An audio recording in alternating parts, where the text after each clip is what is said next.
Hi, in this video we are going to look at what are container orchestrators like Kubernetes. But before diving into orchestration, let us review our concept of containers. Traditionally, we have been deploying an OS on top of our physical machine, and on that we would deploy multiple applications. Technically, if one of the applications fails, then it can bring down the entire OS and all of the applications as well.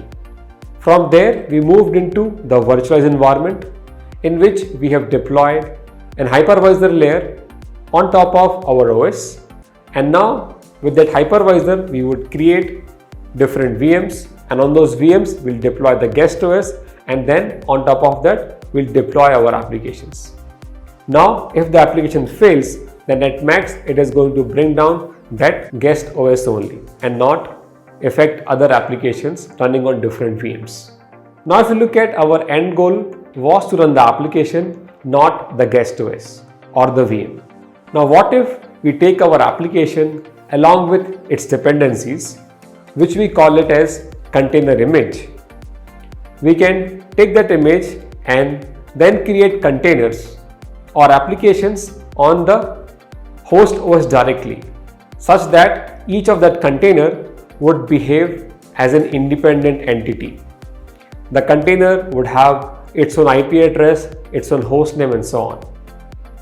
So that is what we refer as a container technology. Now what are the benefits of moving to containers? In both our personal and professional life, we adopt anything if it is going to save time and money for us. And the same thing is applicable for containers as well. It is going to save time because containers are immutable and they run same everywhere. So we'll not have a kind of a debate in which somebody says that it works on my environment and does not work in your environment. So it would streamline your software development cycle, which is going to save time for you. It is going to save money because now we are going to run multiple of the applications on the similar hardware. So suppose you could run 10 VMs and deploy 10 apps on that. Now you can run multiple of those on the same hardware. So we would save money with the containers. Also, whatever workload you have been running with VMs, you can run them with containers as well. So you are going to replace all the VM workloads with the containers more or less. While we are here, let us talk about the underlying technology which allows containerization. In OS like Linux and Windows, we have features like namespaces and control groups, using which we can do resource isolation and resource allocation. With namespaces, we can allocate a dedicated host name, IP address, mount namespace, and so on to our containers or to our applications in general. Similarly, with control groups, we can allocate the resources like CPU memory to a program or to a container. These are the features which allow containerization. Now, container runtime like Docker, Containerd, and so on, they can use these features to create containers. With container runtimes like Containerd, we can create containers on a single host and deploy our applications. But what if that host dies? It would bring down all of our applications along with it.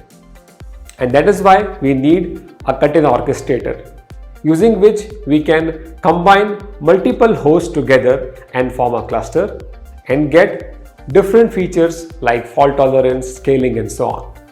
In a nutshell, container orchestration means running containers at scale, in which we would combine multiple nodes together and form a cluster.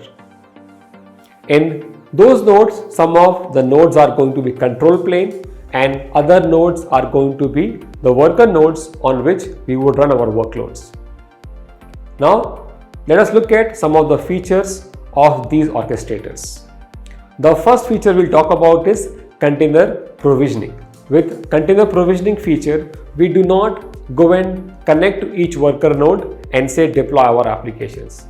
We would just connect to our control plane, and the control plane would decide to deploy our workloads on different machines there.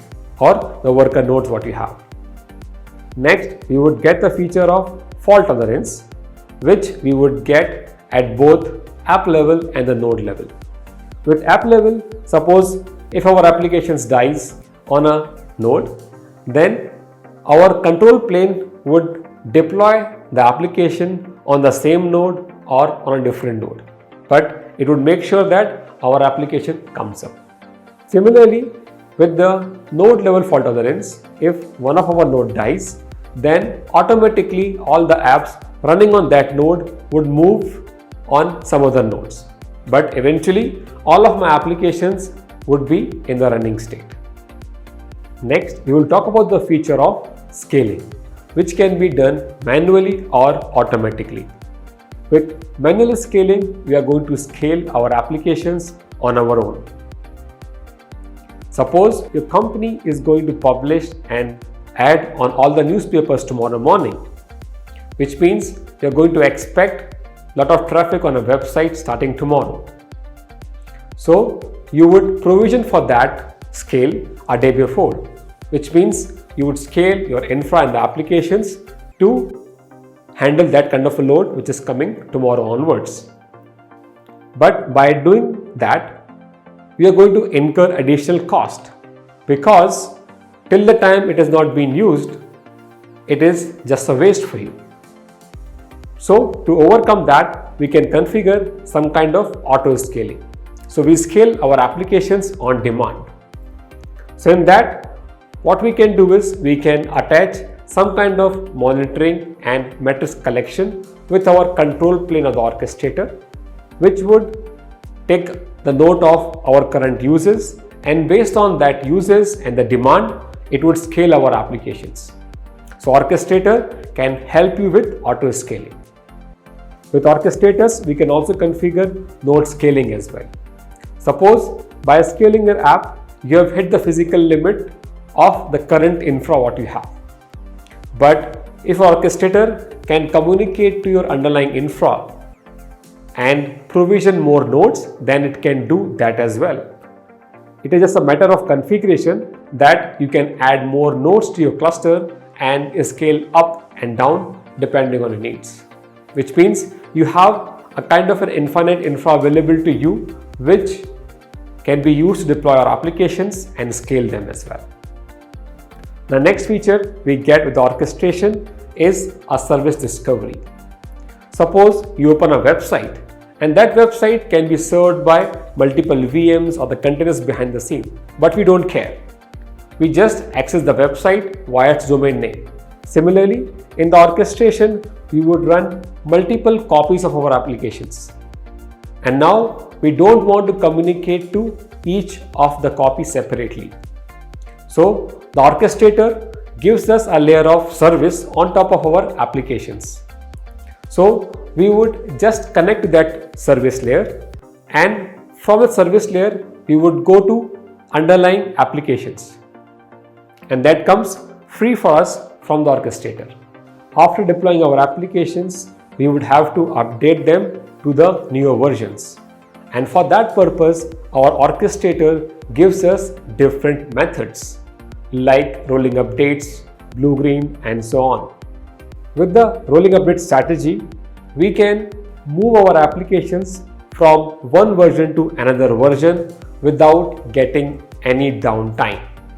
What we would do is we would bring down some of the older version of the app and bring some new ones.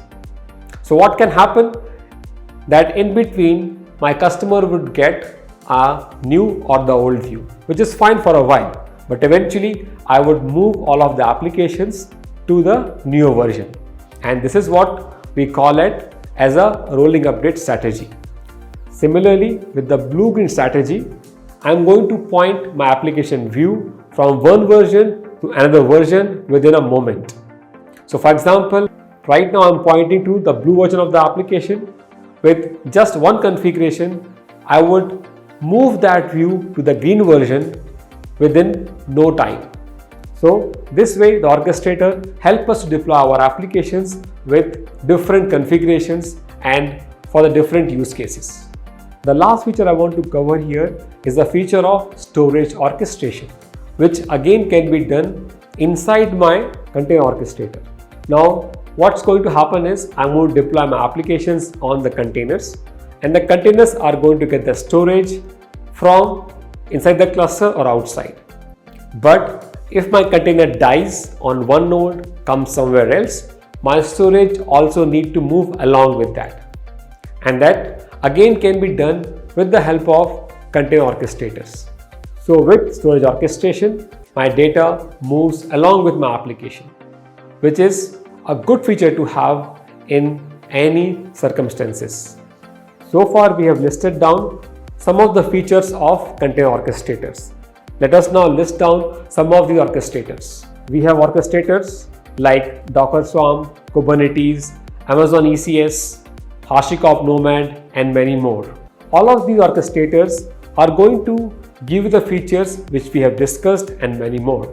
But in the current scenario, Kubernetes has kind of become the default choice of the container orchestrator. So that's all for this particular video. Please check out our other videos to understand more about orchestration and Kubernetes in general.